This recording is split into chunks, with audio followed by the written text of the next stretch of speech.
pula. Karena dia bisa buktikan nggak kalau Muhammad itu keturunan Ismail? Sampai sekarang nggak bisa, cuman katanya ini katanya anu tanpa bukti-bukti sekuler. Yang Yahudi itu sampai sekarang ini, sampai sekarang, yang Yahudi itu sampai sekarang ini, sampai sekarang, yang Yahudi itu sampai sekarang ini, sampai sekarang, yang Yahudi itu sampai sekarang ini, sampai sekarang, anak laki-laki lahir umur 8 hari disunat. Sampai sekarang, kaki kirinya diangkat, dikangkang, kemudian disunat. Begitulah Ismail disunat, Ishak disunat, Yakub disunat. Sampai kepada Nabi kita Muhammad Sallallahu Alaihi Wasallam. Begitulah Ismail disunat, Ishak disunat, Yakub disunat. Sampai kepada Nabi kita Muhammad Sallallahu Alaihi Wasallam. Pula, karena dia bisa buktikan nggak kalau Muhammad itu keturunan Ismail? Sampai sekarang nggak bisa, cuman katanya ini katanya anu tanpa bukti-bukti sekuler. Lagi jilat lagi pantat Yahudi lagi sakremi-kreminya, tai-tainya sakremi-kreminya. Yahudi ini bilang ini, Yahudi bilang itu. Lah Yahudi ini hidup di zaman kapan? Pakai dasarnya apa dia ngomong, ya kan? Baik lagi. Jadi hati-hati ya dengan itu tadi. Ya, Erwan tadi lanjut silakan. Ya. Tadi Pak Paul yang mengenai Gunung Sinai, Hagar di Gunung Sinai itu ya, yang di Arab ya, berarti ada kemungkinan juga Pak Paul ya, kan mereka yang dari Muslim mengklaim bahwa Hagar itu ada di tanah Arab, kemudian dia menemukan air jam-jam itu yang di Mekah itu. Stop. Tanah Arab itu, ya Midian itu kan juga Arab toh. Pak Paul boleh bicara Pak Paul? Nggak boleh. urutan ya, RSN dulu, nggak boleh nyerobot ya. Nih, saya bukan petanya nih.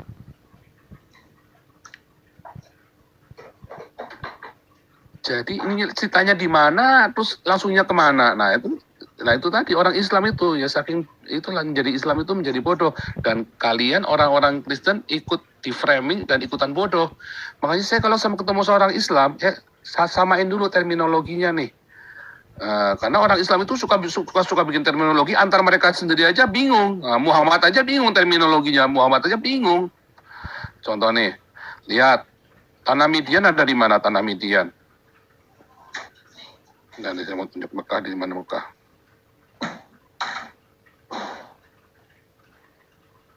Midian seputaran Irak, Iran, Pak. Kok Midian seputaran Irak, Iran sih? Bukan dong, nah ini ada ketemu ya. Nah sekarang tunjukkan nih Mekah nih. Ini orang Arab nih, tanah Arab nih ya. Syria, Lebanon. Nih saya tunjukkan nih.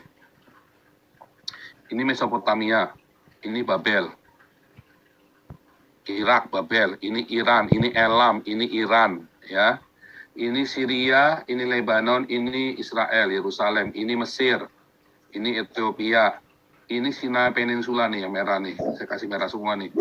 Ini Sinai Peninsula, yang di ujung sini ada Gunung Sinai, katanya orang-orang ini kan, katanya para turis ini kan, katanya para pemandu wisata. Tapi lihat ya, ini Babel, ini tanah Mesopotamia, ini tanah Midian nih. Midian. Ini nih yang saya kasih biru nih ya, saya kasih biru nih. Ini Midian nih, yang saya kasih biru nih. Ini tanah Midian. Ya, ini Mekah nih. Jadi Mekah di mana, Midian di mana? Ini jaraknya ini 1.500 kilo nih. Ya. Itu padang gurun semua loh ya. Dan Hagar sama Ismail itu jalan dari Bethsheba, dia jalan 400 kilo ke Paran. Ini Midian, ini nyambung sama Paran nih. Ini Paran nih. Mereka tinggal di sini, tinggal di Paran. Disebutkan mereka tinggal di Paran. Paran ini antara dari tanah Midian ini sampai ke Mesopotamia bagian barat. Itu Paran. Gurun Paran yang sekarang itu jadi Yordania. Petra Yordania. Ya, Petra Yordania. Jarak dari sini ke Mekah itu 1.500 km. Bayangin mereka jalan kaki loh. Oh, terus mereka kehausannya di sini. Lari-lari cari zam-zam, goblok. Ini 400 km. 400 km saja jalan kaki, padang gurun semua. Mereka sudah mau mati itu. Makanya mereka berhentinya di sini. Di pertengahan antara gurun Beersheba dengan gurun Paran, di perbatasan itu. Lalu mereka melanjutkan ke Paran. Sampai di pertengahan antara Beersheba Paran aja mereka udah mati 200 kilo. Bayangin jalan kaki cuman bawa 10 liter air. Itu padang gurun. Itu padang gurun, bukan Manado, bukan Irian Jaya. Yang isinya pohon. Ini padang gurun, jalan kaki. Jalan kaki, bukan naik Harley Davidson. Jadi macam mana mau jalan lagi 1.500 km ke bawah? Nggak mungkin. Orang 200 kilo aja udah mau mati kalau nggak ada malaikat Tuhan menolong mereka. Apalagi mau jalan 1.500 kilo. Abraham jalan ya dari sini, dari Babel pergi ke Kanaan, ya karena dia bawa ternak ya. Dia butuh bertahun-tahun. Lah ini mau berapa tahun jalan kemana? Jalan loh, ini jalan di padang gurun loh. 1.500 kilo itu dari Jakarta sampai Denpasar itu 1.500 kilo. Jakarta Denpasar. Jalan kaki. Bukan di Jawa ya, padang gurun. Jadi ini tidak masuk akal. Kalau yang masuk akal, ada di sini yang Alkitab bilang. Di tengah perjalanan dari Beersheba sampai ke Paran, di tengah jalan mereka mau mati. Dan datanglah malaikat Tuhan menolong mereka. Lalu mereka melanjutkan ke Paran. Dan mereka berhenti di Paran ini, yang biru atas ini nih. Nah, ini Paran. Nah, cerita tentang Adnan, kakek ke-21-nya Muhammad, itu ada di Paran di sini. Ada di Nabatean. Loh, itu kan bukti bahwa Muhammad keturunan Ismail. Bukan, karena belum selesai yang saya ngomong. Di buku saya sudah saya tulis. Tahun 700 sebelum Masehi, ya saya kasih merah lagi nih. Tahun 700 sebelum Masehi, ya. Sebelum Yesus, tahun 700 BC sebelum Yesus ya. Semua ini sudah diangkut sama Raja Asyur Banipal. Terus tahun 530 sama si Nabunitus Raja Babel di genosid ini habis semua, bersih. Disebutkan dibasmi habis, perempuan pun, perut hamil pun dibelah, binatang pun dibunuh. Bersih. Lalu Nabunitus berkuasa di Paran. Nabunitus ini Raja Babel. Ya, dulunya panglimanya Nebukadnezar. Kemudian dia pergi ke sini, makanya tidak pernah disebutkan di dalam generasi bahwa dia sebagai Raja Babel. Tetapi anaknya si Belshazzar itu yang jadi Raja Babel, ya kan? Karena Nabunitus ini menurut sejarah sekuler adalah ayah Raja Babel, yang si Belshazzar anak haramnya Nabunitus. Makanya Nabunitus nggak pernah bisa bertahta di Babel, dia harus pergi ke Paran. Dan ketika Kores the Great, Cyrus itu Kores yang agung itu berkuasa di Babel, membunuh anaknya Belshazzar, Nabunitus lari ke sini, dia bunuh nih semua orang di sini. Sisa-sisa yang sisa-sisanya orang yang di Tema, Dedan, di pegunungan Paran dibunuh semua sama Nabunitus. Lalu lahirlah di situ Nabatean ini. Adnan ini orang Nabatean. Jadi apakah Adnan keturunan Ismail? Bukan, Adnan ini keturunannya grupnya Nabatean dari Babel. Itu ceritanya. Di sini mandeknya. Saya ingat jaraknya 1.500 kilo loh. Mereka tinggal di sini, selesai di sini. Zaman 500 tahun sebelum Yesus sudah bersih, sudah nggak ada orang Ismail di situ. 500 tahun sebelum Yesus. Dan kalau kita lihat, terakhir kata Ismail disebutkan di kitab Yeremia. Udah itu nggak pernah ada lagi disebut nama Ismail. Di dalam perjanjian lama maupun perjanjian baru, udah tidak pernah lagi disebut kata Ismail. Karena memang sudah nggak ada, udah bersih di situ, udah nggak ada. Zaman Yesus aja nggak pernah disebut-sebut. Zaman para rasul aja nggak pernah disebut-sebut kata Ismail. Nggak pernah disebut, karena memang sudah bersih, sudah nggak ada. Di sini cuma ada sisa orang-orang Nabatean. Orang Nabatean ini bukan dari Ismail. Kan dia digenosid sama orang Nabatean ini. Nabatean itu Nabutean, sama seperti Kristian, Nabutean. Ya, pengikut Nabunitus tadi yang dimaksudkan. Jadi dari Babel, Muhammad itu dari Babel. Kalau memang Muhammad itu ada cerita Muhammad, tapi dari Babel, dia bukan dari Ismail. Makanya Muhammad tidak pernah disunat. Tidak ada di Al-Quran perintah sunat. Karena apa? Ya, karena memang nggak bisa di sini sumbernya, dari Tetra Yordania. Kalau kita nonton filmnya kalau beli bukunya itu ya, dan Gibson itu, ya sudah berkali-kali saya tunjukkan. Ini kebetulan ada di depan saya nih, dan Gibson ini. bukunya Dan Gibson ini, Quranic Geography ini, ya, semua bukti arkeologinya itu nggak ada.